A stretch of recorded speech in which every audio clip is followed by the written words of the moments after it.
G'day legends, welcome back to the channel and welcome back to another edition of Show Us Your Tips. Hope you guys are all doing well and living your best lives out there. Now, we are going to get stuck into this week's tips very shortly, but before that, couple of little housekeeping things I want to get into. First of all, as always, links to the socials downstairs in the description of this video. You all know that by now. Secondly, we are getting ever so close to the 300 subscriber mark. So, if you are a new or returning viewer who hasn't subbed to the channel, get around it. Get around it indeed, because when we hit 300 subs, we're going to do a big opening. I got a whole bunch of random stuff. I'm not exactly sure what it's going to be yet, but look, I got a lot of stuff in the old vault, so to say, and yeah, we'll do a big opening when that happens. Hopefully it happens soon. I feel like it's going to happen soon. We are very, very close. So again, new and returning viewers who haven't subscribed, get around it. So yeah, look, we'll get into the tips in a sec, but yeah, look, took the week off last week. Just had too much going on. Couldn't get a video up, so apologies if anyone was hanging out for that one. Yeah, look, you know, just the way it is. That's life. But look, it was a weird week of footy last week. Look, obviously the big talking point is the Harley Reid suspension. Both Harley Reid and Sam Darcy are both now ineligible for the Rising Star. So it looks like George Wardlaw is going to have his Bradbury moment, his Stephen Bradbury moment. All the winners have fallen down on the last lap, and look, it is what it is. If he gets suspended, God, who knows? It might be Darcy Wilson's Stephen Bradbury moment and all that. But look. Look, the Harley one. Look, to be honest, I was happy for him to have a week. I think I feel that would have been fair. I feel like 2 weeks is a little excessive. Look, to be honest, I kind of felt like when the tag came for Harley in the second half and things didn't start to go his way, you know, he kind of started carrying on like a little bit of a pork chop. I felt just watching it, felt like it was kind of, you know, throw the toys out the pram and you know, a bit of bratish behavior, shall we say? Look, you know, he's 19 years old, not going to expect for him to not act that way, but I think 1 week would have been a good kick up the backside for him. Cop your week, lose the Rising Star, get on with the rest of your career and all that business. But look, I don't know, 2 weeks to me seems crazy for that. I don't know. I think it's easy to pot the tribunal system, but, you know, I think it's easy to pot the tribunal system because it's a bit of a joke at the moment. I feel like no one really knows what's up. I'm trying not to sound like a biased, one-eyed West Coast supporter here, but yeah, I don't think that was worthy of 2 weeks. I mean, if Braden Maynard can end someone's career and play the next week, I really don't see how... You know, if we're moving towards this whole outcomes-based interpretations of things, I really don't see how you can give Harley 2 weeks for that. But hey, look, plenty has been said about that. And look, if you haven't already, make sure you get around, I think, the Backchat podcast. Check out Hamish Brayshaw's open letter to the AFL about concussions and the tribunal system. Says it far more eloquently and puts it together far better than I have. And yeah, if you haven't checked that out, make sure you check it out because he has absolutely nailed it on the tribunal system and concussions in general in the AFL. Right, I think that's enough about that. Let's get stuck into the tips.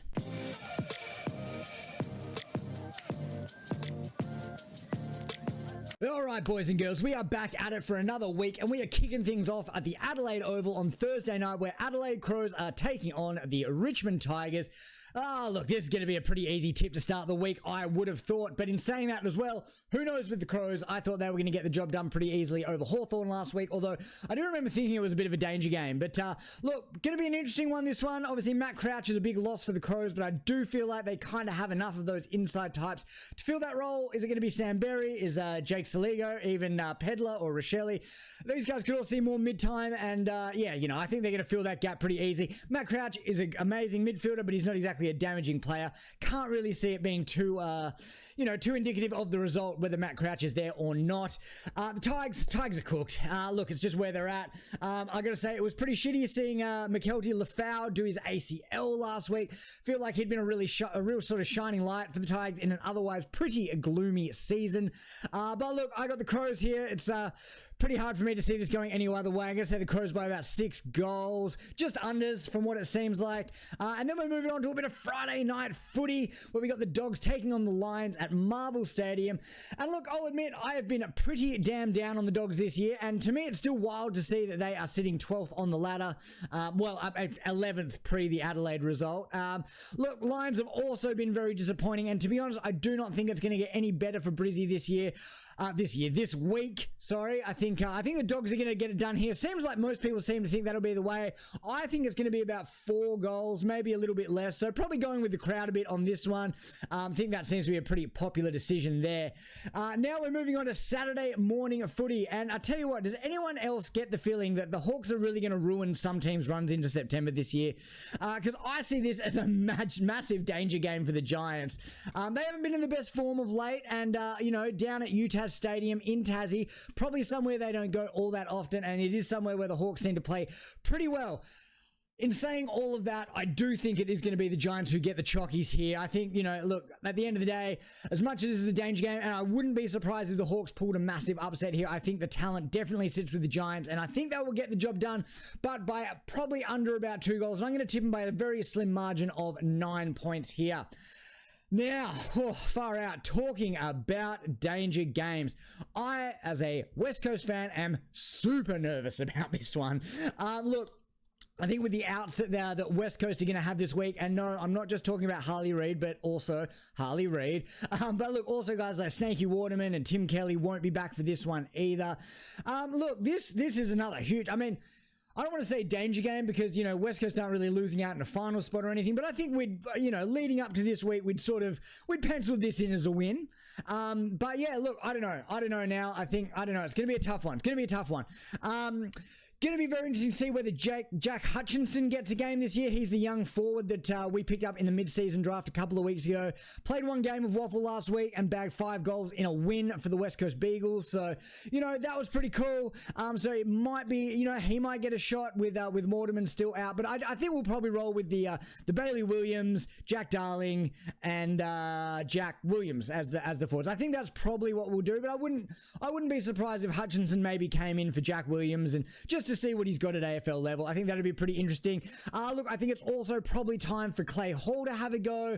Look, in saying that, I don't want it to be at the expense of Zane True. I want to see Zane True get 3 or 4 or 5 block of games, and just so we can see where he's at. I think coming in as a sub in the back end of the third quarter and then going out the next week isn't really doing anyone any favors, not doing West Coast any favors, not doing Zane any favors. I think he needs a bit of continuity. Let's see what he's got for the second half of the year, because I think if he doesn't make it in the second half of this year, that'll be it for Zane True. I think he'll be off the list at the end of the year.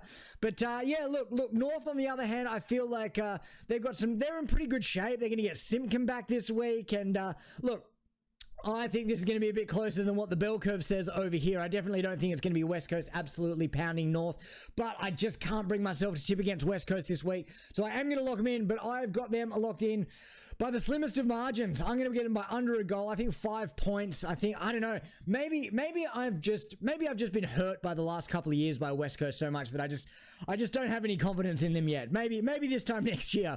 But anyway, we'll move on to some Saturday night footy, and we've got the Saints taking on the Gold Coast down at Marvel Stadium. And I'll tell you what, if the Suns are serious about playing finals this year, they win this game. There is no way they can not win this game and still expect people to take them seriously in the AFL world. That's just where I'm at with the Suns. I think finals are on the cards, and I think they do win this game, but I think if they can't beat the Saints away from home, they're not going to beat anyone away from home. And look, like I said, that's just where we're at with the Gold Coast. Look, Saints got the chockies over the Eagles last week. I think we just ran out of steam. I think... I'm not going to say we lost it. They definitely beat us. But I think, to be honest, Ross Lyon just outcoached Adam Simpson in that second half there. And tagging the best player on their team. Who would have thought? Who would have thought that would have good results? But look, I'm going to go with the Suns. I think they get it done here. I think they get it done relatively easily. But I'm going to lock them in by about 4 goals. Moving on to, what is this? Sunday football now. So the first game on Sunday, we've got the Swans taking on the Cats at the SCG. And man, this would have been such a hype game if it was like a month ago. Cats have dropped off since then. They started 6-0, and I think they've won, 2 of the last 6 since then. And the Swans just keep getting it done. I can't see any reason. There's nothing I can see in the build-up that's making me want to tip the Cats. There'd have to be some almighty outs at Sydney. I reckon half their team would have to break their leg for me to tip the Cats this week. So yeah, I'm going with the crowd here. I'm going with the Swans by about 6 goals. I think that seems about right. And then we're moving on to Sunday night footy. And look, potential game of the round here, I'm going to say, with the Blues and the Bombers squaring off at the MCG. I feel like this result, whatever happens here, is going to tell, this game's going to tell us a lot about both of these teams. Look, I think I have to go with the Blues here, to be honest. I feel like the Bombers have only played 4 teams that are currently in the top 8, and I think they've only won one of those games. They also drew with Collingwood, who are sitting 10th. So look, until I see some results by the Bombers beating top 8 sides, I can't tip them against top 8 sides. That's just where I'm at for now with them. And I'm going to tip Carlton by 2 goals here. I still think it's going to be a good game.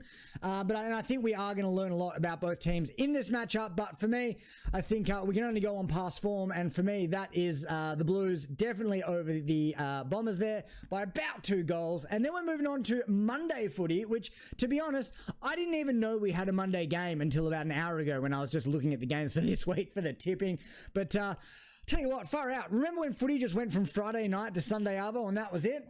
Mate, simpler times indeed. Anyways, look, this is going to be an interesting game. I got to say, the D's look absolutely shithouse at the moment. Losing to West Coast is one thing, but getting beaten by nearly 100 points by the Dockers in a home game in Darwin, that is crazy.